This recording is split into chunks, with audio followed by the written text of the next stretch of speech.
Tudo bem, pessoal? Bom, nesse vídeo eu vou falar sobre solução tampão. O que é uma solução tampão? Ela é uma solução que vai ser preparada misturando um ácido fraco com seu sal.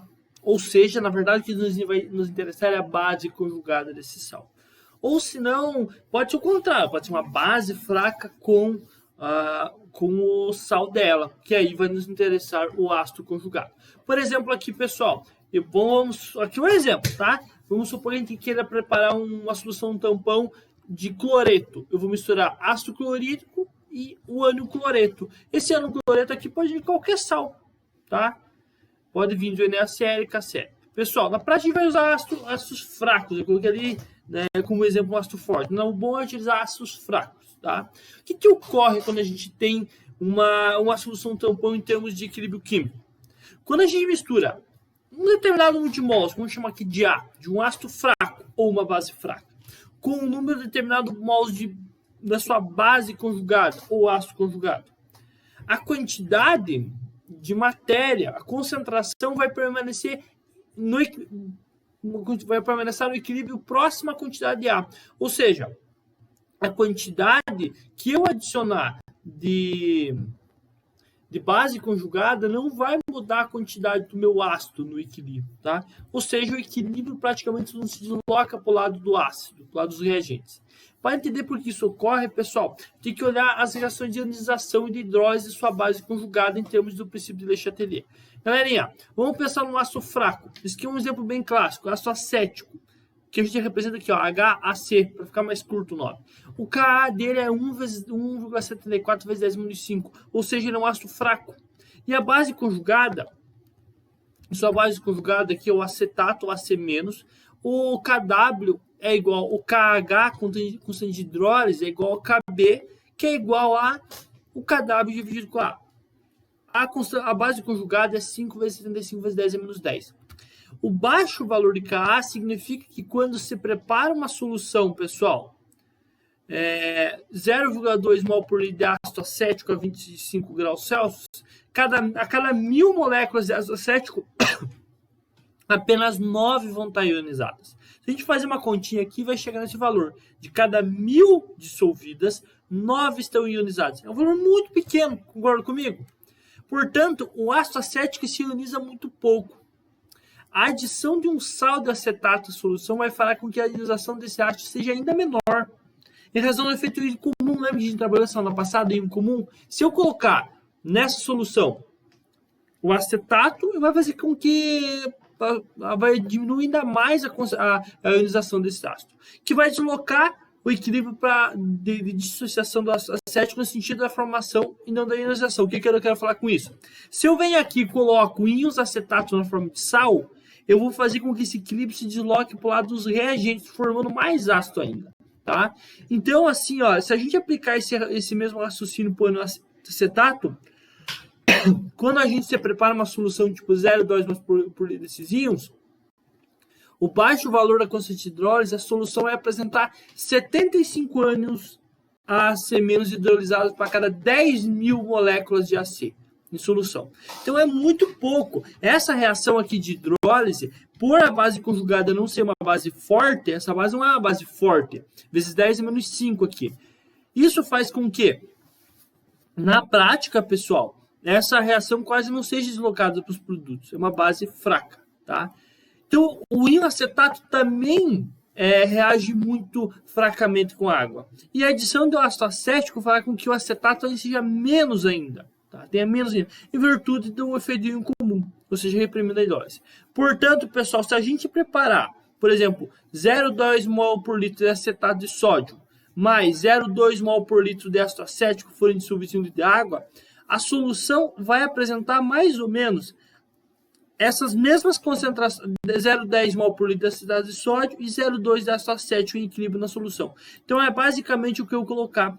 E isso não vai mudar. As reações de dissociação e de hidrólise, quando você utiliza ácido fraco e sua base conjugada, essas reações de dissociação e de hidrólise não vão ocorrer. É isso que ocorre na solução tampão.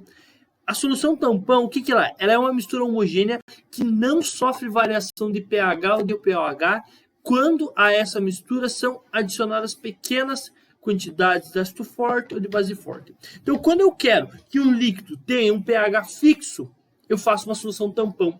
Eu coloco um ácido fraco, isso tem uma tabela que mostra para a gente quando que a gente tem que utilizar qual, tá? Coloco o ácido fraco e o sal dele. Isso faz com que, se eu precisar colocar um ácido forte, uma base forte, o pH não muda. Não muda, tá? Pessoal, exemplo clássico disso. O sangue humano é um sistema tampão, ligeiramente básico. Então, o pH dele é um pouquinho básico. Ou seja, é um líquido tamponado. O pH fica constante, entre 7,35 e 7,45. Por que ele fica estável? Porque tem um tampão. O tampão, a solução tampão nesse caso, ela é formada pelo ácido carbônico e pelo sal dele, o ácido ou bicarbonato de sódio. Então, olha, pessoal, nós temos no nosso sangue aqui ácido carbônico e temos também bicarbonato de sódio. O ácido carbônico sofre dissociação, formando H+, e HCO3-. O íon acetato sofre... o ácido carbônico forma ionização, formando H+, e HCO3-. E o acetato sofre dissociação, formando Na+, e HCO3-. Tá? Assim, as seguintes espécies da solução... Na solução tampão vão ter as espécies. O ácido neutro, presente em grande quantidade, pois sendo um ácido fraco, sofre pouca ionização, então ele é um ácido fraco. O H+, que provém da ionização do ácido carbônico. Um pouco de HCO3- que está em grande quantidade, por causa tanto da ionização do ácido quanto da dissociação do sal. E o Na+, que é proveniente da ionização do NaCO3, tá? Se a solução for adicionada a uma pequena concentração de ácido, por exemplo, ácido lático produzido no exercício físico, irá ocorrer a sua ionização, gerando cátions H+, que vão reagir com o ânion HCO3- presente no meio, originando ácido carbônico não ionizado. E não vai variar o pH. Então, o que acontece? Se eu vim aqui colocar nessa mistura H+, o H+ vai reagir com essas bases conjugadas aqui. E aí, esse H+ vai ser consumido e o pH não vai se alterar. Tá? A função da solução tampão é isso. Se você colocar uma base, vão ser gerados ânions OH-. Esses ânions OH- vão se combinar com os cátions H+, e aí vai ser neutralizado também. O pH não muda. E ele é muito eficiente nisso. Tá? Além da solução tampão, há também outras no nosso sangue, por exemplo, o fosfato, ácido fosfórico e o hidrogênio fosfato. Algumas proteínas também. Se não tivesse essas soluções tampão no sangue, a faixa de pH podia sofrer variações bruscas, tá? E sérios desvios, dependendo do que você se alimenta ou quando você fizesse exercício físico, tá? Se o pH do sangue subir sendo superior a 7,8, denomina-se alcalose. Tá? Já se o pH cair demais, ficar abaixo de 6,8, será um estado de acidose. São condições fora do nosso, digamos assim, da situação que o nosso corpo suporta. Ambas são condições perigosas que podem provocar a morte. Então tem essa tabelinha aqui, ó. O normal é entre 7,35 e 7,45, tá? 7,35 mais próximo a 7,35 no sangue venoso, aquele sangue pobre em oxigênio, e o sangue arterial chega mais próximo a 7,45, que é o sangue rico em oxigênio. Se aproximar de 7,95, alcalose. Se baixar de 6,85, é acidose. Ambos os casos, abaixo de 6,85 ou acima de 7,95, ocorre a morte celular. Tá? Então aqui está a minha referência, pessoal. Então o que é a solução tampão? É uma solução formada por um ácido fraco ou uma base fraca, juntamente com o seu sal. E a função dela é o quê? Manter o pH constante. Beleza, pessoal? Então era isso, o vídeo de hoje era isso e a gente se vê na sala. Tchau, tchau.